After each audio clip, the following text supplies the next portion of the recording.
Brilliant. So I've decided that to facilitate the IoT discussion, I'd give a quick 5-10 minute overview of the Secure by Design project in DCMS, and then the panel will be discussion, but I will be at the front if there are any very specific questions on DCMS's work. So very quickly, as a background to our project, in early 2017, we've conducted a review. We decided that the area of focus would be on consumer IoT.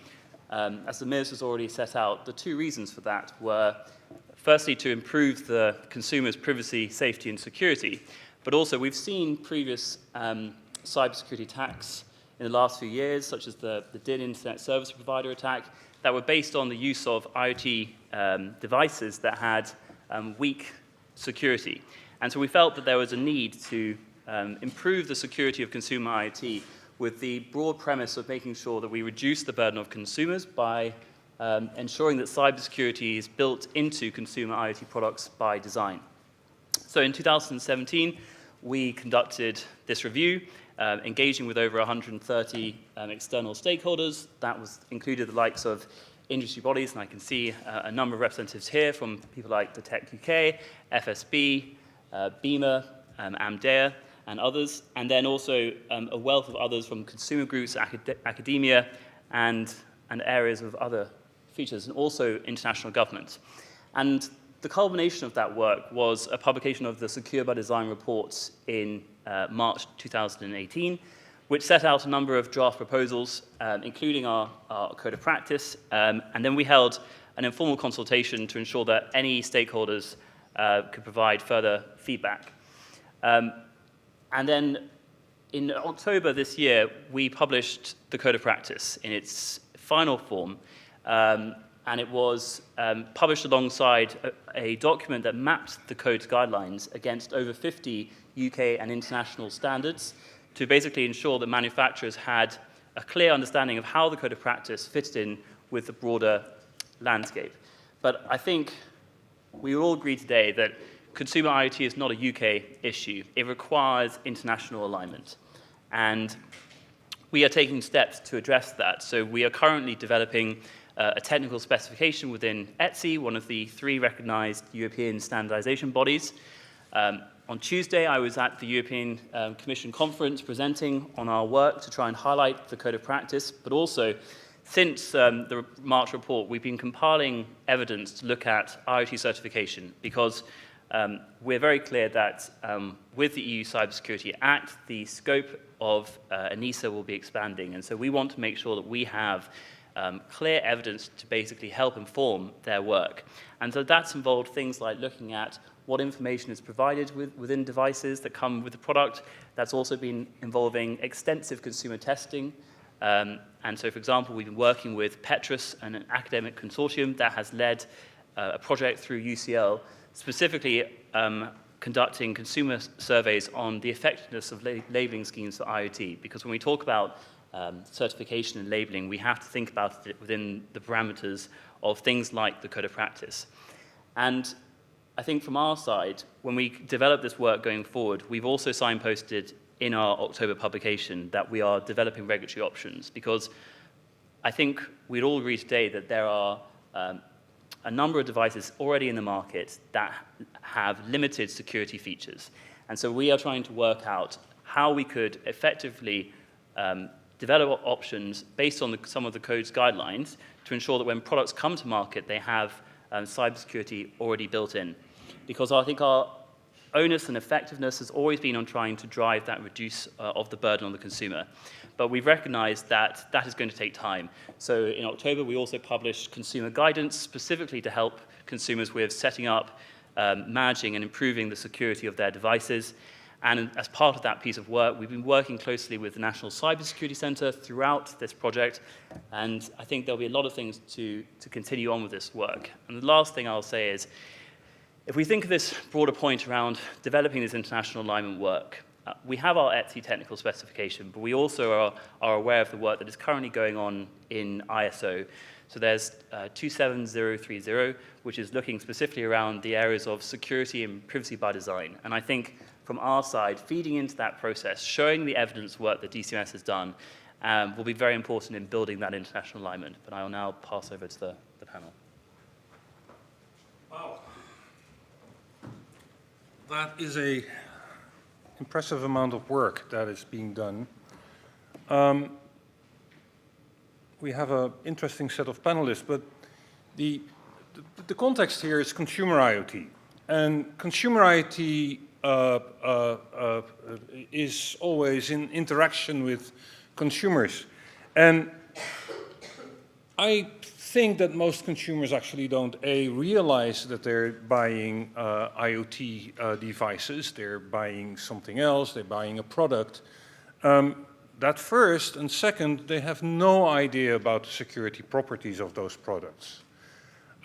Frankly, I'm looking for a new television set. I'm in the market for a new television set. I'm looking at a 43-inch television with 4K resolution and 100 Hertz refresh rate. If you look that up, there's only one television in the whole Dutch market, at least, that fits those characteristics. There's only one. So if that has a kite mark or not, I will pick that television because that's the one that I want to have, regardless of the privacy policy that I have to adhere to when I started the television. I have everything installed, and then suddenly I get this message on screen like, this is an Android TV, you know, do you privacy things? Yes, I want to watch television, please. So I think this is what we're onto, and these products are flooding the market. Actually, the other day I saw a baby monitor being advertised on a Telcel channel. And if everything is right, the video is right here. Could you start that video?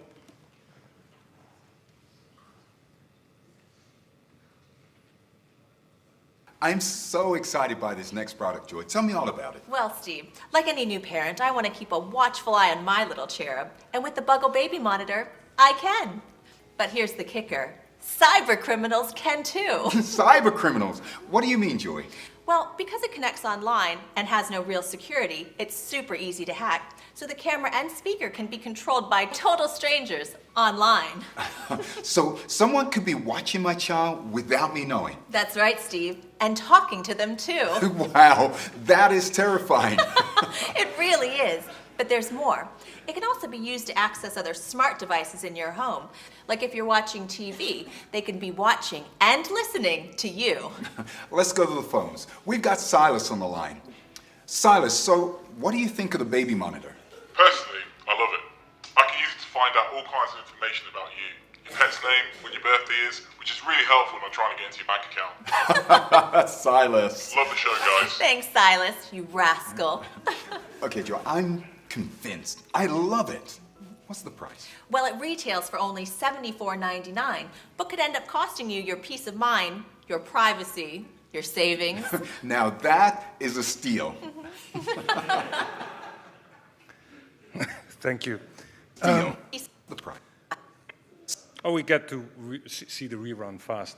I have to observe here, though, that Silas apparently is a Londoner. I'm not very good at the accents, but let's get to the serious work. We have on our panel, we have a set of well-qualified people that have been participating in the development of the code of conduct and have been also commenting on it and will be commenting on it. I'm going to introduce you all shortly. Just say something about your background, and then after that we'll do a round of first remarks. Starting with Stephen here. Stephen, can you introduce yourself? I'm Stephen Planterson. I'm from a company called ARM. We design microprocessors, in case you've never heard of us. We think the Internet of Things is probably going to run on ARM designs and a couple of others as well, I guess. I'm not sure there's much I can say that's very interesting about my background. I used to sell vacuum cleaners, and I'm very proud of that. Which are now also smart devices, by the way. So, with cameras and a lot of intelligence in them. So, Eva, you're not on the deck, but you are. I am now. It's been fixed. Okay. Yes. Perfect. Hi, yes, I'm Eva Blum-Dumontet. I'm a researcher at Privacy International.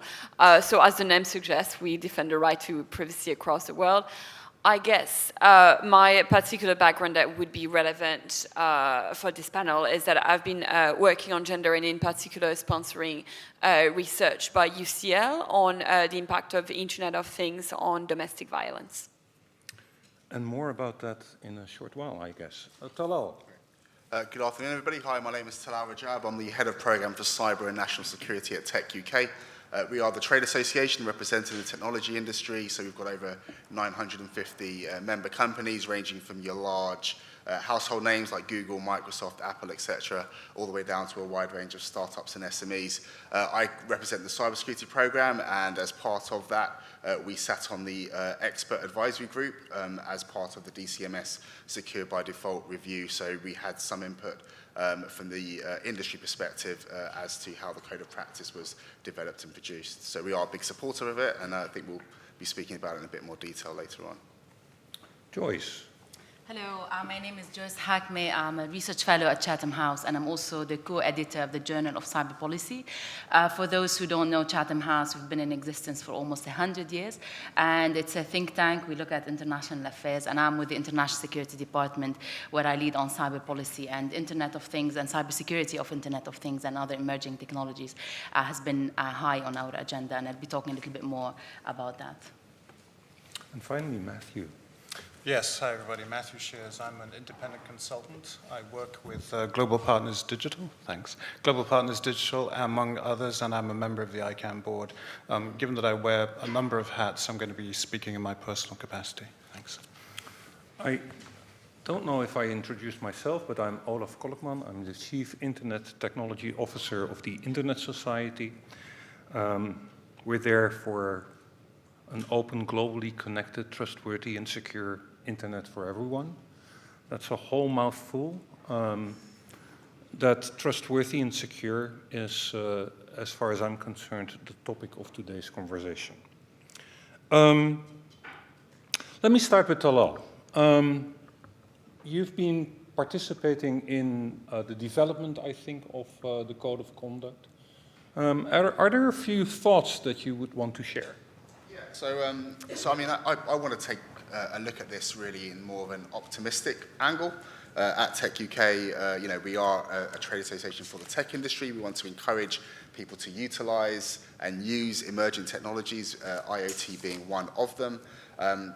So we are, of course, digital optimists.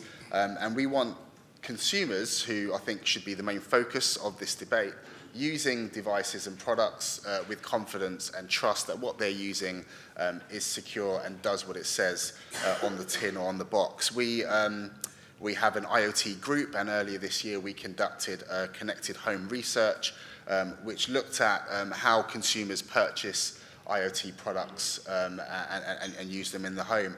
And our polling showed that nearly half of all consumers, a barrier to adopting an IoT product or service, they cited privacy and security being sort of up there as one of the key barriers. The only downside to that from a cybersecurity perspective is that one of the other key barriers for them was cost. And those two things don't really go hand in hand. So in the one sense, they're saying that privacy and security is very important, but on the other side, they're not willing to pay a premium price for a product or service that has enhanced security on it.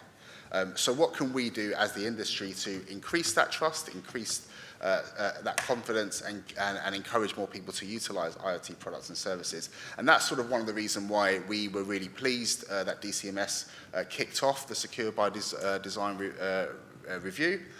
One reason why we were so keen to sit on the expert advisory group as well and support its conclusions and recommendations. We want to make sure that manufacturers reduce the burden on the consumer. You know, if I think of my mother, if she's buying an internet-connected device, she doesn't understand endpoint security or privacy policies. She doesn't read through all of that stuff. She just wants to go into a shop, go on the shelf, pick out a product, you know, read the back of the box. It says it's interconnected. It says it does X, Y, and Z. so I'm going to buy this. We shouldn't expect them to understand and fully appreciate a lot of the security requirements that we want our members and manufacturers to put into products and services. So that's where I think, I'm sort of approaching this debate. We want to encourage people to utilize technology.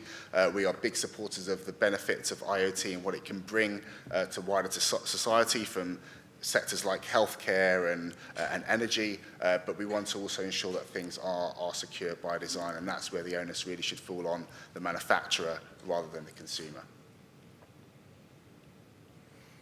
Good. Stephen, would you want to say something from your perspective? Yes.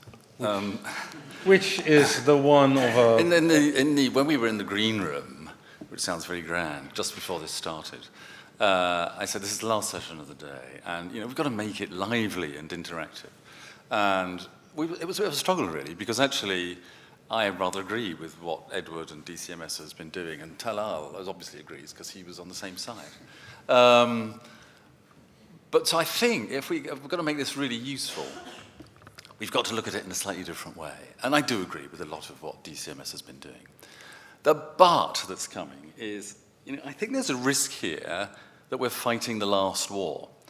And it's a risk, military planners incur this risk all the time, that it's easy to rerun what happened when you had the last attack and how you could have avoided it. And you assume that the conditions are going to be the same. Well, of course, in the tech world, the conditions are not going to be the same. The conditions are changing all the time and with incredible speed. And the measure of our success will be how we react to the next security crisis, the next incident that happens. And yes, regulation, whether you go for voluntary or whether you go for mandatory regulation, can set, if you like, a minimum bar. And that's probably a good thing. But that's all it is. It is a minimum bar. If the tech sector is going to keep ahead, the tech sector's got to move really fast. Because the hackers will be moving really fast too. And I was impressed by the hacker who appeared in that video, Silas or someone. And I always ask this question of people who are in the industry. Why do so many people who are really good at coding go over to the dark side? I've never had a sensible answer to that. But there is something weird. It's not like we get a lot of surgeons who go over to giving, criminals facelifts. But somehow in this area, there is a real threat from very competent hackers.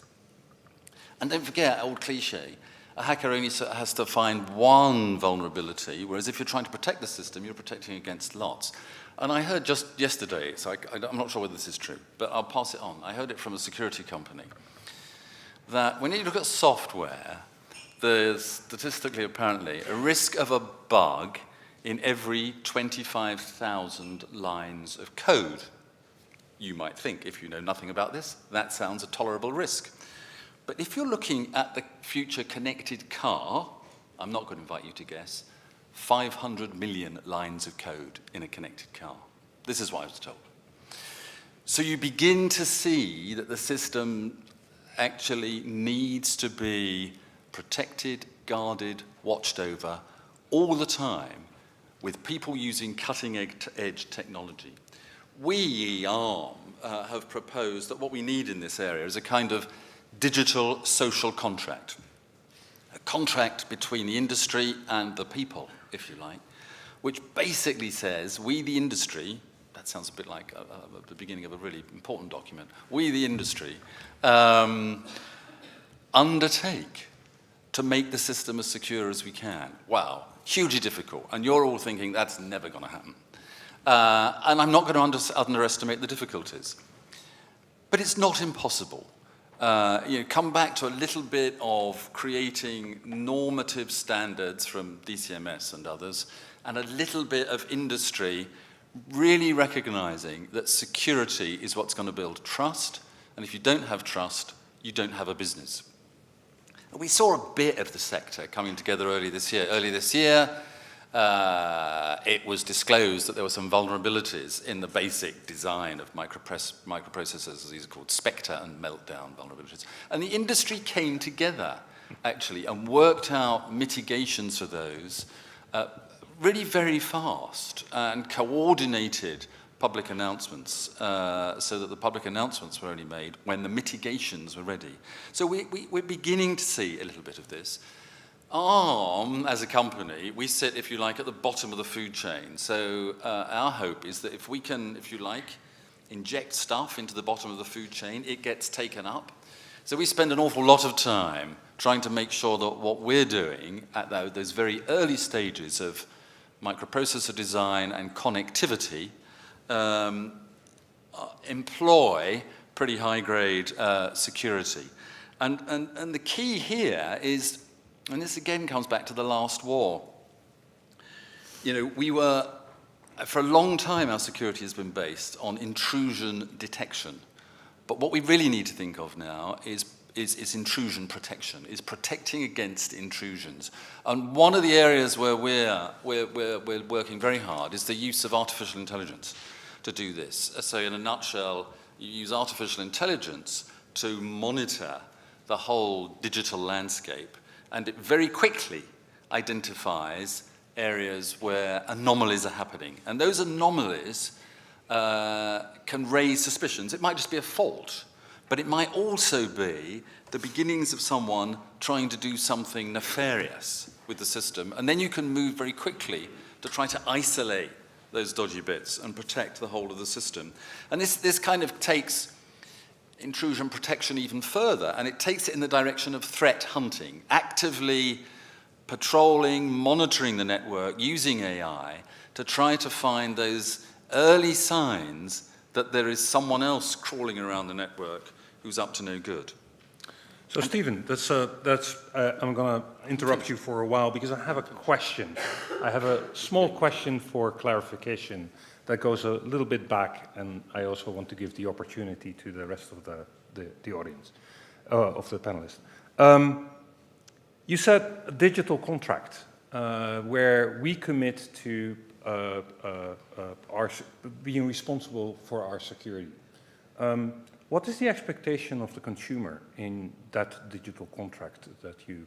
Well, I think it grows entirely out of what we've been talking about today, really. The shift from, I mean, was it ever? But the shift from thinking that consumers can take responsibility for, you know, their own security to business having to take, or the industry having to take responsibility for providing secure stuff. Mm-hmm. And I think that's the essential shift, and that's happened actually quite quickly, I think. That's good. Yep. I think that the point that you made, essentially, minimal standards will get you to compliance thinking, not really to security thinking, is a very important one. So thank you for that. Eva. I'd like to go back on some of the points that have been made because, Talal, I think very rightfully you sort of mentioned the issue of the onus that should be on the companies and not on the consumers. And I think that this is something we all agree on, but this is why I was actually quite surprised from the DCMS report, which is, I mean, it was very good with lots of good ideas in it, but I was surprised not to find the term liability in it. Because I think that's one of the big questions and the big challenge of the IoT debate. Because at the moment, when you look at a piece of software, the company that designs the software sort of, well, isn't liable in the sense that the moment the user will sign and agree to the end user agreements, they sort of discharge a responsibility by having the consumer agreeing to the end user agreement. It's different, obviously, if you have a physical object, in the sense that if you have a dishwasher that suddenly floods your house, the company that sold you the dishwasher will be responsible. So, or your insurance company. But so the question will be with the IoT devices, the moment you have a piece of software that's controlling a physical object, then, you know, where is the liability? Because you will be signing most likely an end user agreement on the software that you're using for this object. So the question of liability, I think, really needs to be addressed. I'd also like to answer your question, Stephen, about why do so many hackers go to the dark side? Well, actually, because there is a lot of money to be made because governments actually are some of the first purchaser of exploit that they sell on the so-called dark web, which is really just a code word for Tawnian services. But and so that raises actually the question of the responsibility of governments in cybersecurity in general, because as I said, it's all very well having the DCMS doing excellent recommendations on securing IoT devices, and having on the other side GCHQ that purchase exploits to be able to spy on people. So I think that's also something we need to address, is the kind of dual interest of governments on this. Thank you. I'm frantically making notes because you're turning to an aspect of what's the role of states in cyber stability here, which is I think a separate dossier, although clearly interlinked. Joyce, would you like to share your perspective? Maybe organize my thoughts or my comments around the code of practice, talk a little bit more about that, and in particular about three main points. So the code of practice for consumer IT security is definitely a welcome step, and I think we all agree on that. It's a unique step and an important start to initiate a dialogue between the public and private sectors, especially that IoT is inherently a shared ecosystem and operating model. I think the code is also helpful for other countries, for them to start thinking about their consumers' IoT security as well, and to start a conversation around that too. So the main added value is aligning security expectations and creating a common language.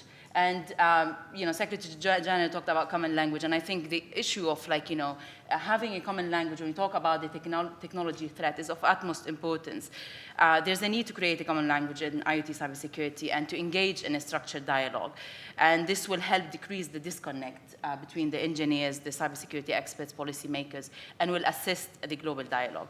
Now, there are, of course, limitations or things that we need to think about and keep in mind when we talk about these things. So the first that comes to mind is obviously enforceability. So the code is currently only a guideline, and it is voluntary, which means that it will be most likely considered by organizations that have the will, the capacity, the skills and resources to abide by its guidelines.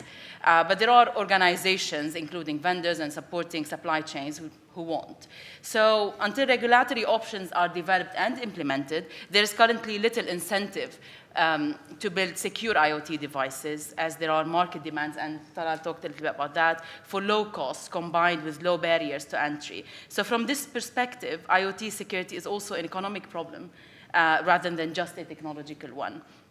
From an international point of view, and that's a very important point that I'd like to make, and it's not just about IoT cybersecurity. I mean, most of us were in Paris, but also in different other activities around cyberspace and stuff like that, and we can't really separate the discussion from that.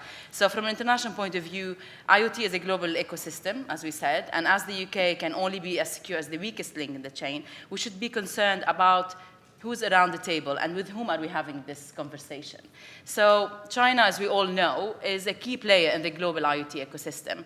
The Mirai botnet relied heavily on devices manufactured in China.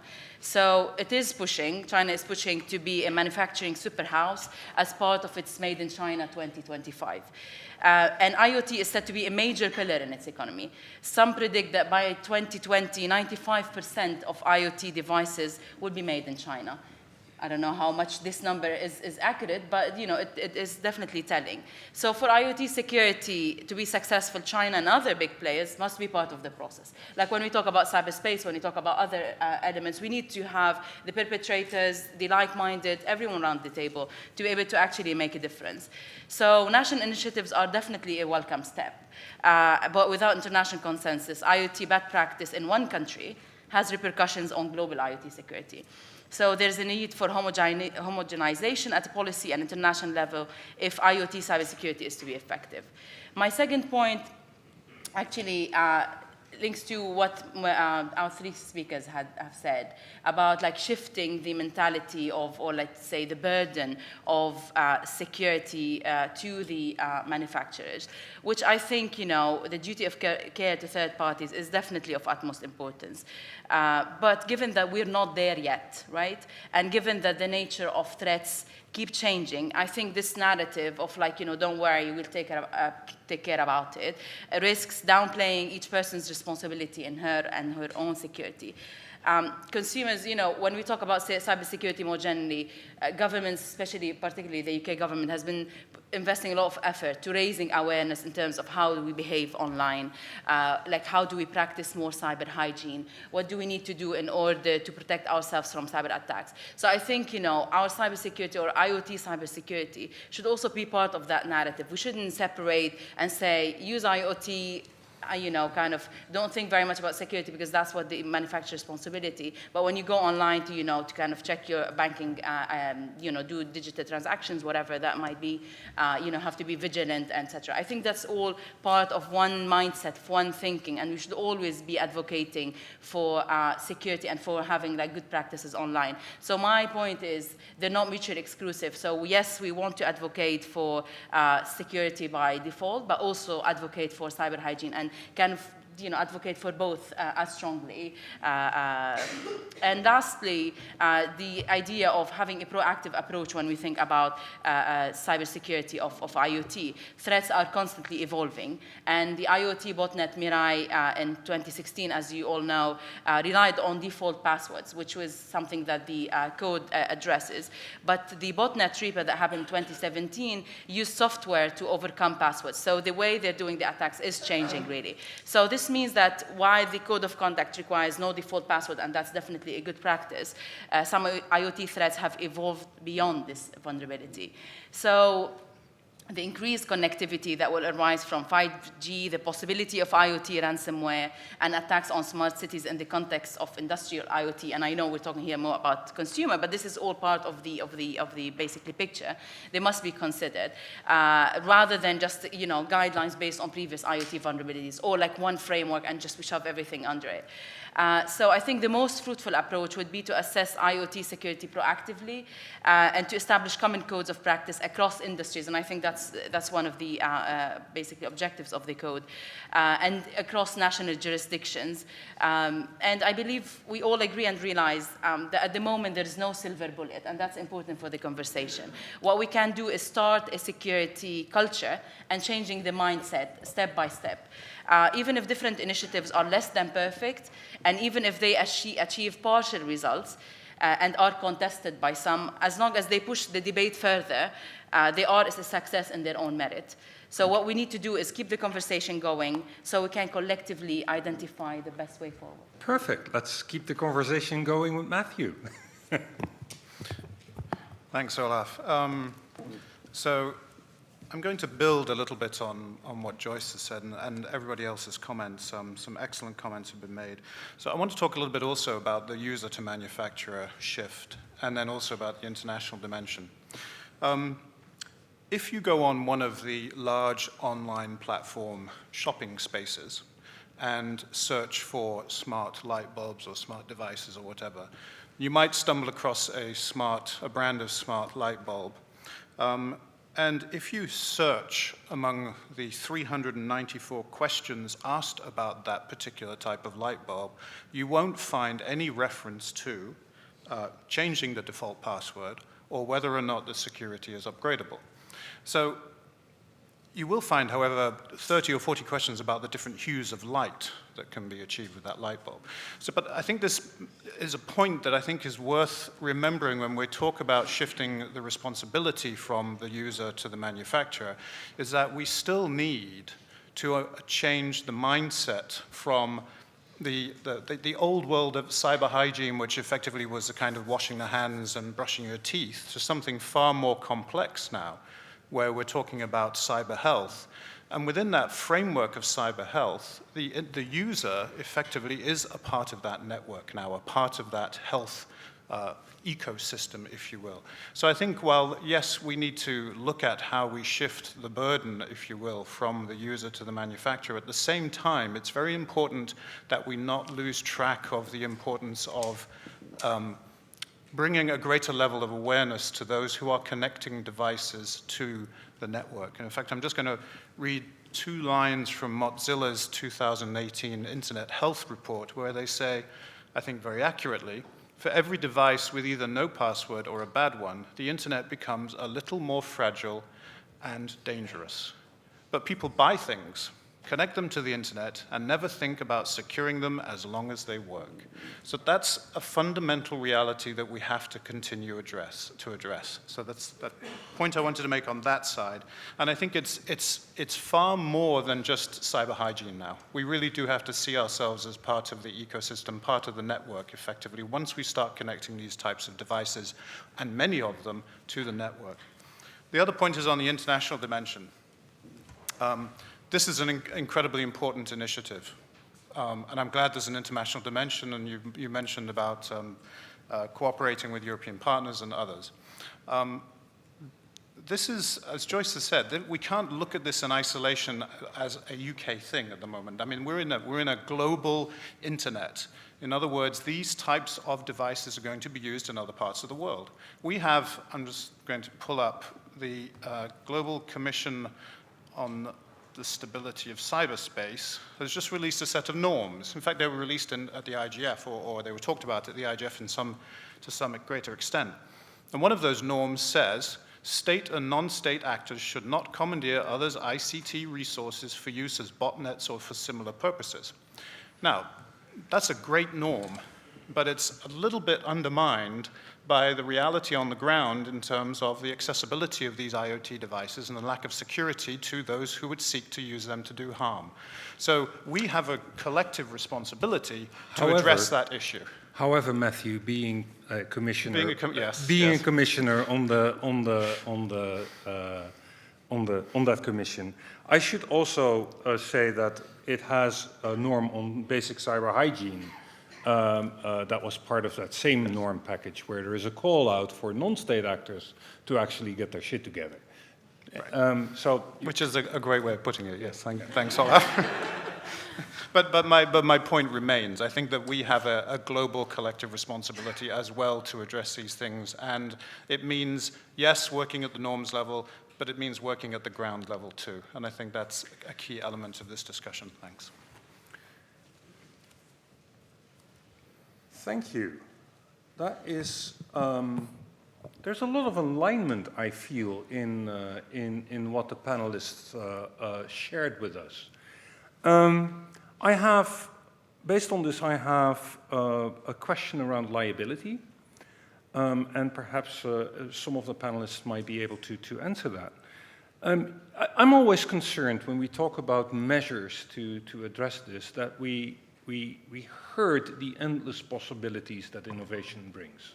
We are at the start of I think, and this is where I share the optimism, I think we are at the start of an enormous journey that can bring us a lot of good, and this is where I share the pessimism. It can also bring us enormous bad.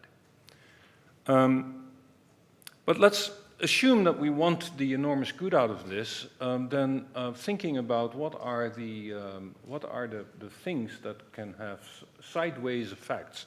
And I think liability is one of these things that worries me, because a lot of the development in the internet is based on open source. A lot of the tool sets that actually bring us security are based on open source. And usually they have big, first there are no commercial backers behind those products. And what could be the side effect of liability for the people who write that type of code? So that's one question.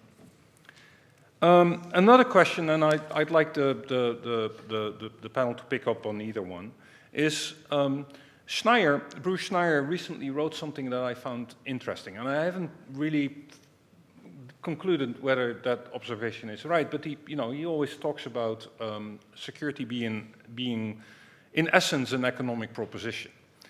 And he says, if you have I'm paraphrasing, if you have a large enough market that pushes for certain cybersecurity standards, security minimum standards, then as an organization that produces these things, it makes no sense to develop two product lines, one that is secure and one that is insecure. Once you hit that minimum security standard for one market, it doesn't make any sense to do anything else in another market. We heard about GDPR. We know that for privacy, for instance, people develop different products for different markets because the regulations are simply different and there's money to make from having different privacy standards, so to speak. So I was wondering, with that in mind and looking at the international context, suppose that you only have Etsy, suppose that you only have Europe with these minimal standards. Is that sufficient? So, liability and international aspects, the economics of the... Does anybody in the panel want to comment? And if not, I'm going to ask the audience because we're...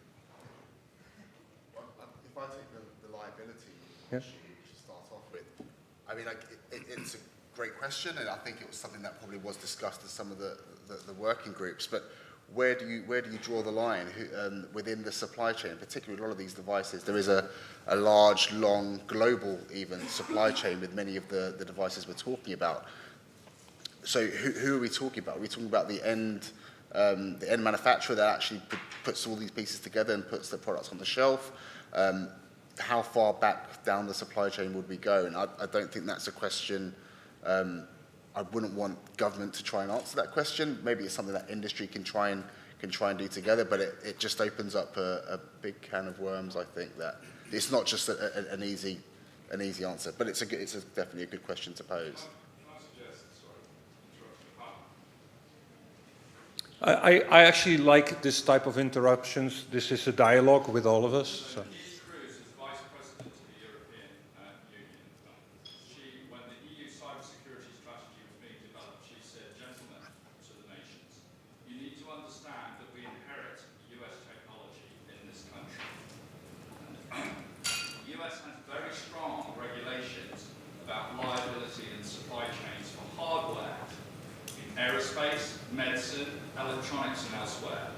The top provider in the manufacturing has legal responsibility for what happens in their supply chain in whatever territory that may be. There is one single exception, and that's software. So we've had huge arguments about what is the liability in software. So the point I would humbly suggest to the UK government is we're in an international supply chain. So please be very careful in understanding what liability might look like. We inherit this. We also inherit, which hasn't been mentioned, export control requirements like ITAR and dual use. They affect a lot of what we buy in this space. Thank you.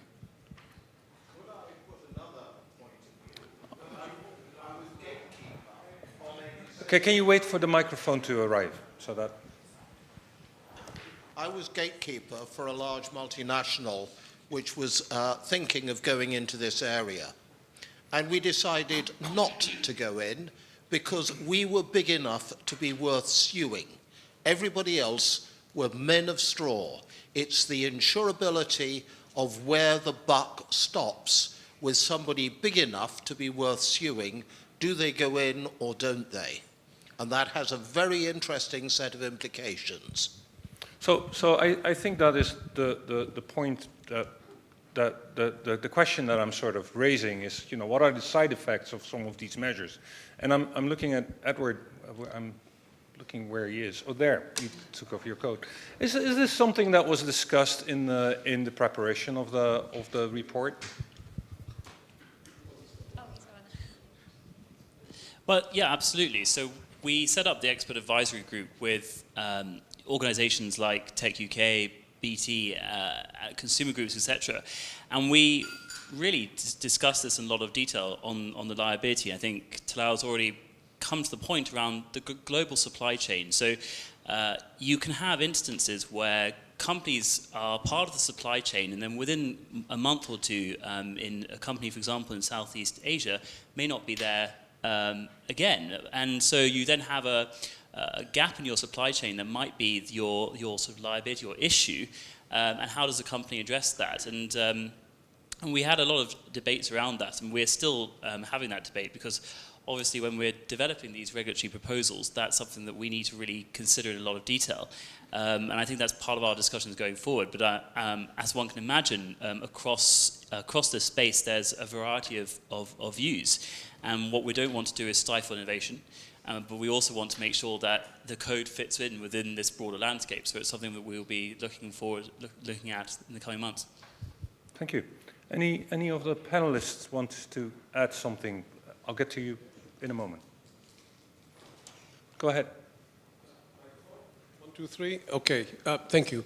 First of all, I'm glad somebody intervened from the floor, because the value of the interaction from the audience is far greater than the wonderful presentations, and I wish we had more of that in the earlier part of the day as well. But let me just put it in proper context on the IoT issue. By the way, Khaled Fattal, MLI Group.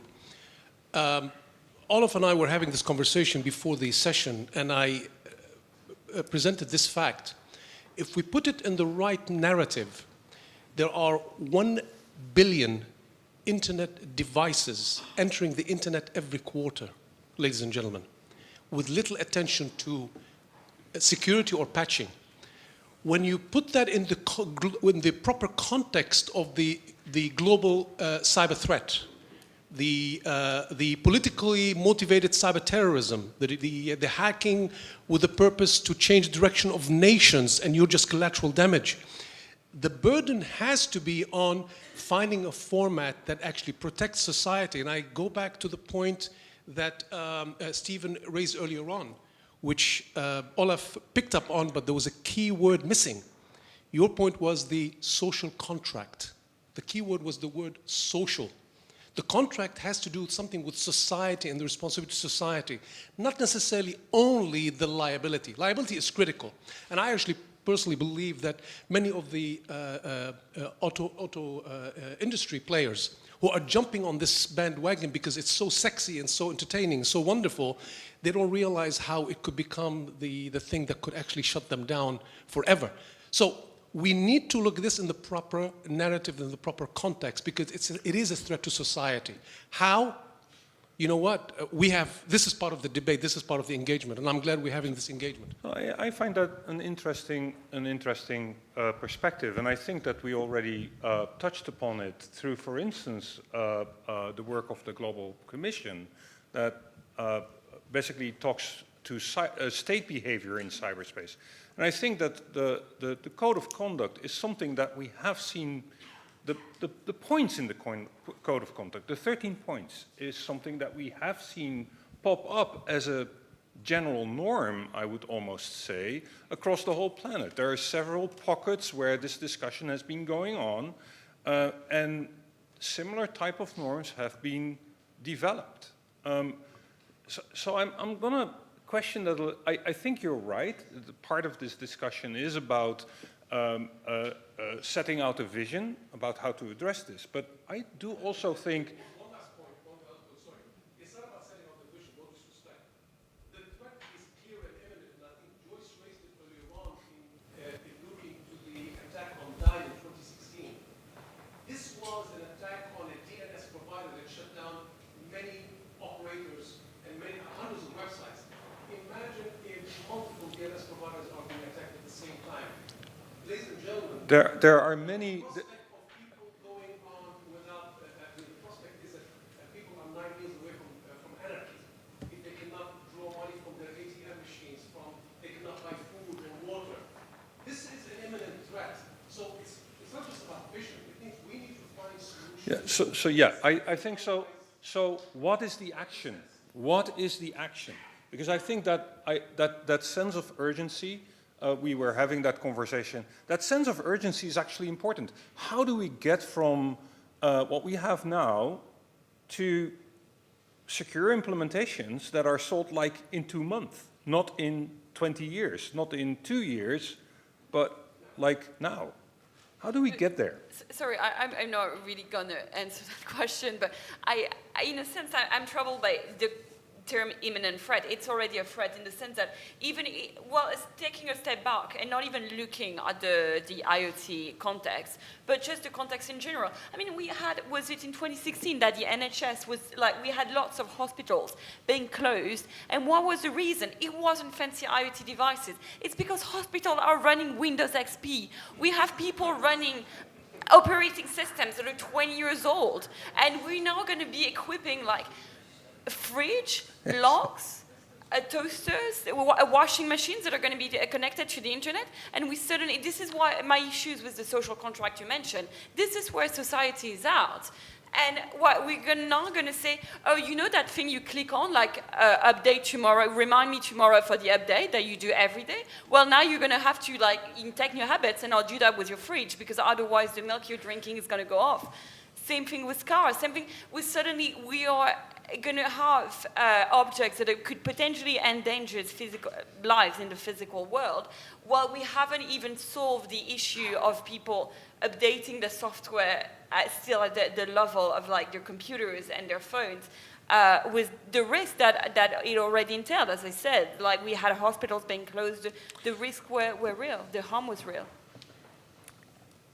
Yeah, Joyce. Can I interject with something? Well, yeah, I agree with what you're saying, and I also think the threat is there. And I think there isn't like, one answer, this is exactly what we should do and we'll all be safe. I think we should come at it from different sides and doing different things. But I think one key issue or like one key thing that, should happen across the board and everywhere is education. Not just education and awareness for us consumers, but also education for policymakers, for the ones who are responsible for making the policies, whether, at the government level, C-suite, etc. I think maybe here the conversation in the UK is at a certain level, but if we go, elsewhere in the world, especially in developing countries that have been kind of pushed to invest in their ICT infrastructure, but with no cybersecurity measures to accompany that, and they open themselves to like massive vulnerabilities. So it's IoT, but it's not just IoT. It's like literally, like what you said, hospitals, and this is the UK we're talking about. We're talking about practices here, but imagine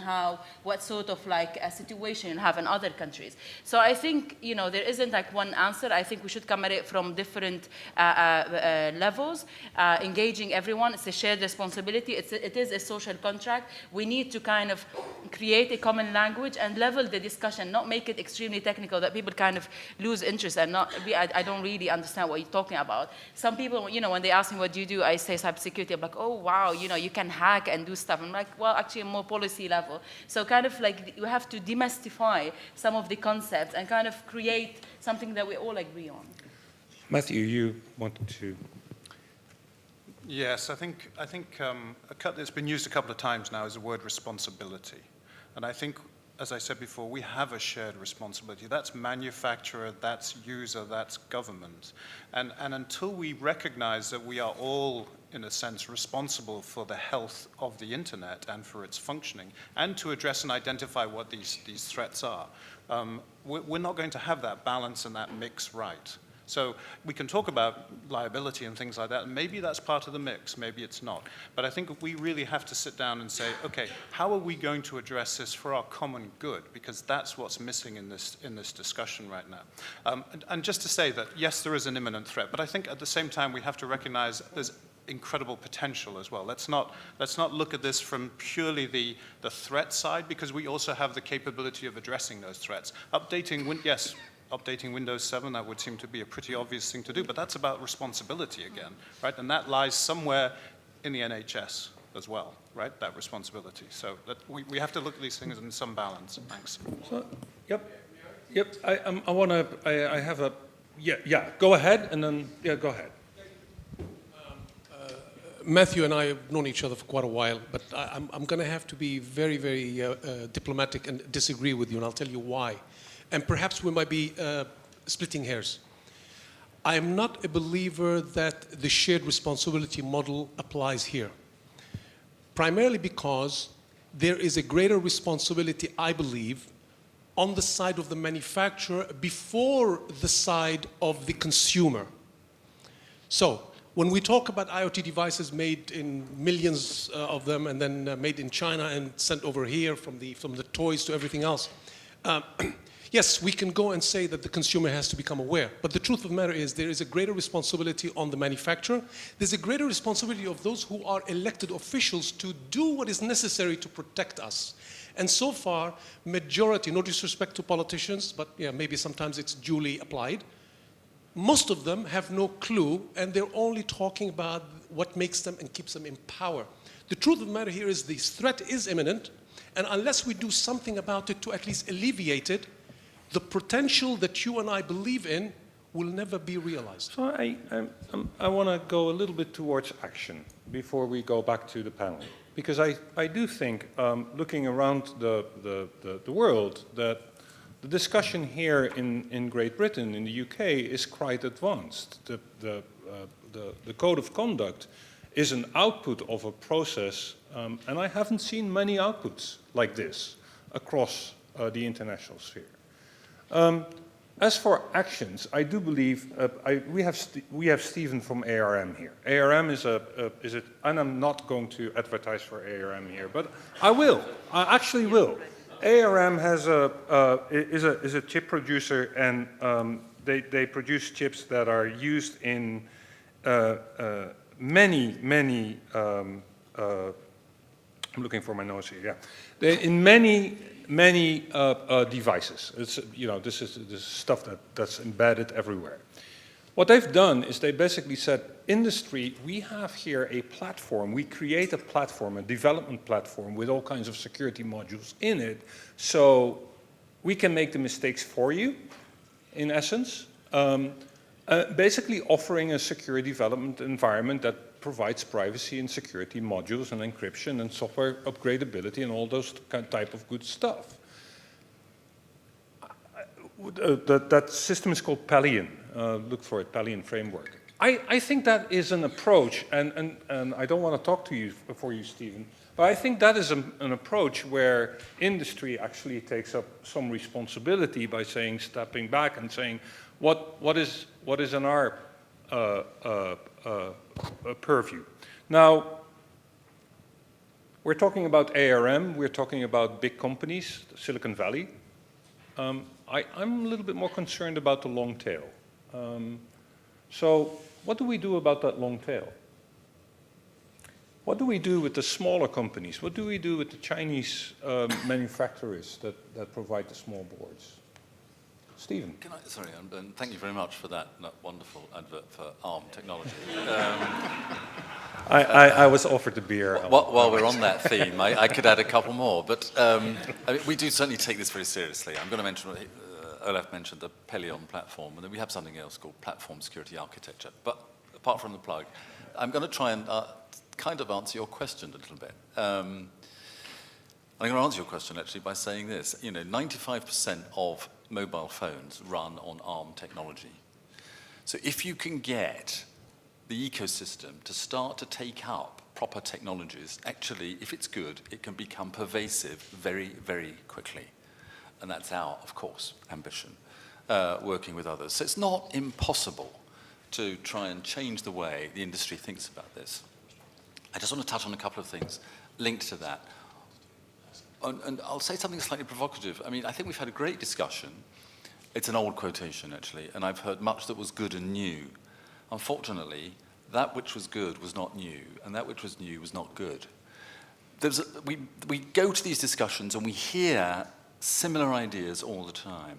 And I think we need to move the debate forward. We do need to move beyond a debate where we blame consumers for not having sufficiently sophisticated passwords. I mean, you know, all the campaigns I've seen, Google ran one in London a couple of years ago, think of a clever password, and it hasn't, you know, it's made a bit of difference, but it hasn't actually solved the problem. When we talk about the contract, the social contract, we're talking about industry trying to help society solve those problems. And that's where the technology might be able to make a difference. And the second point I'm going to make is I think it's wrong to think of this in terms of, and I know people haven't, it's wrong to think of this in terms of China and everyone else, or China and the West, so on. You know, you've got to think of the problem a company has. Why do companies not introduce security? Because actually, there's loads of much more secure technology around. Why do companies not introduce it? They don't introduce it either because they want to get to market much faster than they think the security will allow them. They want to produce a product that's much cheaper. Or, and Chris raised this at the very beginning, they want to highlight other features. They want a light bulb that's got umpteen shades of grey instead of actually a light bulb that they can say, this is a really secure light bulb. And that's something we have to change, and which the market has to work to change. So in the end, the assumption is let's not put out anything as a company, as a part of the long tail of small companies. The default position you must get into is nothing is going to sell unless it's reasonably secure. And you start to build, that's what we mean by security by design. You start from an assumption that you are using the Pelion platform or whatever you want to use that's going to make your device pretty secure. And that's how I think industry will best drive this forward. Thank you. I'm going to take a few questions from the room, and then the answers to that will also be the closing remarks of the panelists. So I saw. I think the key problem here is the one that Patrick mentioned, and that is that no one has got a good solution to where liability lies in interconnected software. And I think if we took a concrete example and tried to work out how you would deal with liability in that, we might make some progress. And the kind of example I would suggest is something like, so we've all been in the problem where you have an application that's meant to be secure on your phone is meant to be secure, the network you're using is meant to be secure, and they're all interfaces. Something goes completely wrong, you lose money, you lose your identity data or something, and everyone says it's not my fault. Now, those interfaces that are so important. If in those examples that we know are happening now, we could work out how to sort out liability and how manufacturers should work together to agree in the same way that banks, when they're doing transfers, agree millisecond by millisecond. It's now my liability, it's now your liability if this money gets lost in transit. Then we've got a potential way forward, and I don't know if you would agree with that and you think that is practical and possible. There was a question over there, the gentleman over there. Raise your hand if you have a question or... Thank you, go ahead. Alp Toker from digital rights group NetBlocks. So I'm actually going to speak as a consumer, I think, and this is something that personally has troubled me. When I have an IoT device, I have this product that I bought, I might not even know that it's an IoT device. But how do I know what data it's transmitting? There seems to be no real-time transparency method, nothing that I can actually tell what is being sent out. And I think the public has a right to know what the devices they're actually purchasing transmits. So, we look at the big picture, the liability and international responsibilities, but there seems to be a very pressing need to actually support the rights of the individual and the consumer in terms of what data is going in and out of these boxes. Privacy of the box. I said I would take more questions, but I see I have only 5 minutes left, so I want to give the floor to the panelists. You each have 1 minute either to address a question or have a concluding remark. Starting off with Matthew, because you were last the first time. Yes, on the question of data, there's another challenge, which is many of these IoT devices, which you may not know is an IoT device, actually retain the data within the device. So when you either sell it or dispose of it, you're not actually guaranteed that that data is gone. So yes, I think that is a serious concern. That comes back to kind of like privacy by design. We're talking about security by design, what about privacy by design with these devices as well? The other issue is... Sorry? Think of when you sell your house. Right. For instance. Yeah. So, and then the other issue is we've been here before. We've changed mindsets before. We've moved from old world styled light bulbs, not even IoT light bulbs, to LED light bulbs, right? So we've had a change of heart. That's been brought about through recognition of efficiency gains. That's been brought about by by regulation as well. So there's a mix of measures that can be brought about to change the way that we address things like security and IoT devices. Thanks.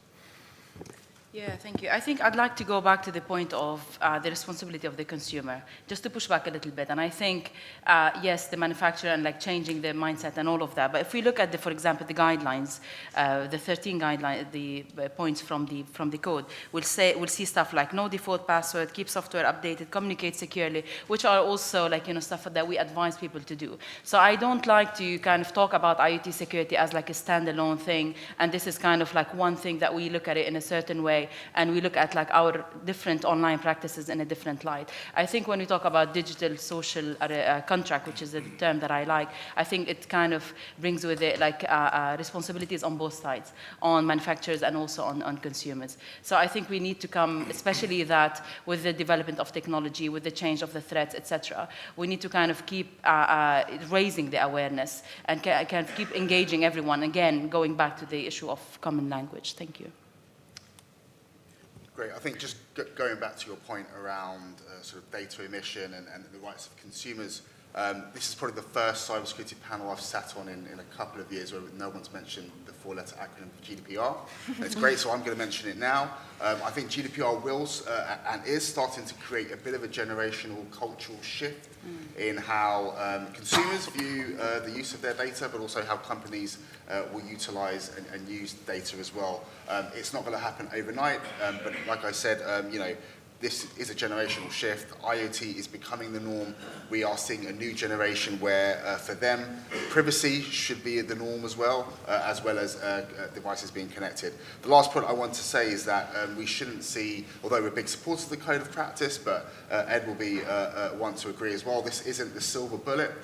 This code of practice is not the answer to all of our problems. We don't want to give the consumer a false sense of security in thinking that if all a company needs to do is abide by the 13 codes and they're entirely secure, entirely safe, there is no such thing. So let's not see this as the answer to all of our problems. I'd just like to conclude actually on a different note, because this is something I wish we would have had time to address. But I think one thing is important to address security not just as a completely abstract concept, because I know we talked about the figure of the hacker with the hoodie and the dark face, but security is also something we experience in our day-to-day lives, and especially I think, again, with IoT devices, there will be new challenges in the sense of like, well, your first threat might be your partner. I mean, in the UK, we have like one woman dying of domestic violence every 3 days. When we see the first occurrences of IoT devices that people have started buying, like Amazon Echoes or Google Home, and the default setting is that you have a common account for everyone, which means that when you have a person who's in the house doing, research on, like, well, asking the device question or listening to music, or just even notifying their presence in the house, the main account holder will receive an alert on their phone to notify them of the activity, which, for anyone who's had any experience working with survivors of domestic violence is a real problem, is a real security risk. So I just also hope that we can take into those risks and those security risks into account when we talk about cybersecurity. It's not just the hackers, it's also the people who are living with. Well, I feel like want to intervene momentarily about this issue, just momentarily. You'll have to allow me 1 minute then, 1 minute. I think that this is much too important an issue. It's not just a just discovering the light thing. It's actually to do with the very survival of humanity, because AI, for example, has huge implications. And as someone mentioned, that China, for example, claims that it will become the leading nation in AI by 2020. Now, it seems to me what is really important, but Britain is quite ahead on these issues, which we should be proud of. But I think this is to do with global partnership. Now, what we need is a global, rather a rule-based world to do with IoT and AI. And in that process, what I think, I'm suggesting this to ISOC and ICANN, that actually what we need is a global approach to this. China and Japan need to be critically part of this. This cannot be a monologue between Western nations, no more. Japan and China are critically important to this debate in which North America, Britain and Europe are part of, you know? And I think in that, what we need is a working group in which the whole world's best minds are brought together, anthropologists, sociologists, politicians, lawyers, and every other specialisms are brought together to talk about what is this rule-based world we want, in which AI, IoT are critically important for the very survival of humanity, in my view. Thank you. Thank you for that addition. Stephen, you are the one that has the last word. I don't know what to say. Feel free to address. I'm going to actually pick up, sorry, in public on Eva's point. I was going to tell her privately, but actually I've also been involved in the Cambridge, our office is in Cambridge, in the Cambridge domestic violence campaign. And Eva's absolutely right to highlight something which is often disregarded. I wasn't quite sure I caught what you said, but if there's any way in which the technology can help, I think we'd be very interested in talking to you about it. I'll pick up your point. I think one of the historic issues, unfortunately, is that international agreements tend only to take place when there has been an atrocity in advance. When you think of the control of nuclear weapons or the laws against genocide and so on and so forth. Now, I very much hope that we can avoid having an atrocity take place. Because I do think, and this is my last word, I'm going to start where I started at the beginning, I do think AI might provide an interesting way forward for some of this stuff. And I'll just finish up with this one point. I mean, there is a market failure. If you buy an internet-connected CCTV camera, you may not be bothered that anyone else can see the images. You're only interested in that you can see the images and make sure there isn't an intruder on your back step. And if someone says to you, the problem is that that camera could be taken over and used to bombard the nearby hospital or power station or whatnot, you might say, not my problem, mate. Sorry, that's the government's problem. That's the power station's problem. It's society's problem. And unless we can find a way of effectively policing these networks on behalf of the good of society, we will always risk being vulnerable. Thank you. It is incredibly hard to wrap this whole session up.